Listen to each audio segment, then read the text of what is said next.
ঝিলের বন্ধু ঝিলকে বলে, তোকে যে এত গয়না দিয়েছে সাক্ষ্য স্যার, কেউ যদি কিছু বলে? পাশ থেকে ঝিলের অন্য একটা বন্ধু বলে, আমরা গয়না পরলে ওগুলোকে নকল গয়নাই মনে করবে, আর ওরা নকল গয়না পরলে ওগুলোকে আসল গয়না মনে করবে। কথায় কথায় ঝিল বলে, এই গয়নাগুলো আমাকে পরতে দিয়েছে, আবার নিয়ে নেবে। ওদিকে ভ্রমর সুন্দর করে পার্লার দিয়ে সেজে আসলে সবাই ভ্রমরের প্রশংসা করে। তখনই তিতির বলে, সবসময় ভ্রমরের প্রশংসা করলে হবে? আমাকেও তো তোমরা কিছু বলতে পারো। পাশ থেকে ছুটি বলে, তোকেও খুব সুন্দর লাগছে। আর ভ্রমর তো তোর নিজের দিদি, তোর তো আরো খুশি হওয়ার কথা। তিতির বলে, আমার ইনসিকিউর ফিল হয়। এসব কথার মধ্যে তিতির সাক্ষর হাতের আংটিটা দেখতে পেয়ে বলে, আংটিটা খুব সুন্দর, তুমি তাহলে চৈতিদিকে কি গিফট দিচ্ছ?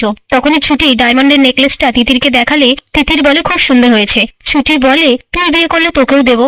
তিতির বলে, আমি কোনোদিনও বিয়ে করব না, আমি যাকে ভালোবাসতাম তাকে অন্য কেউ কেড়ে নিয়েছে, কিন্তু আমিও সুযোগ পেলে তার কাছ থেকে আমার ভালোবাসাটা কেড়ে নেব, আমার ভালোবাসাকে কেড়ে নেব। পাশ থেকে ভ্রমর বলে, তুই কি করে কেড়ে নিবি? সে তো অন্য কাউকে ভালোবাসে। এই নিয়ে তারা কথা বলতে থাকে। এরপর সাক্ষ্য বিয়ে করতে যাবার সময় কুশ ঢাকের ব্যবস্থা করলে নীলাঞ্জন বলে, এখন ঢাকঢোল পিটিয়ে পাড়ার লোককে জানাচ্ছ যে বিয়ে করতে যাচ্ছে ও? এই সমস্ত ফার্স ব্যাপার। পাশ থেকে সাক্ষ্য বলে, ফার্স কেন বলছো? নীলাঞ্জন বলে, সেটা বোঝার মতন বুদ্ধি যদি তোমার থাকতো। তার মধ্যে কুশ বলে, তাহলে এই সমস্ত কিছু ড্রপ করে দেব। নীলাঞ্জন বলে, ড্রপ কেন করবে? আমার কথা কেউ শোনে নাকি?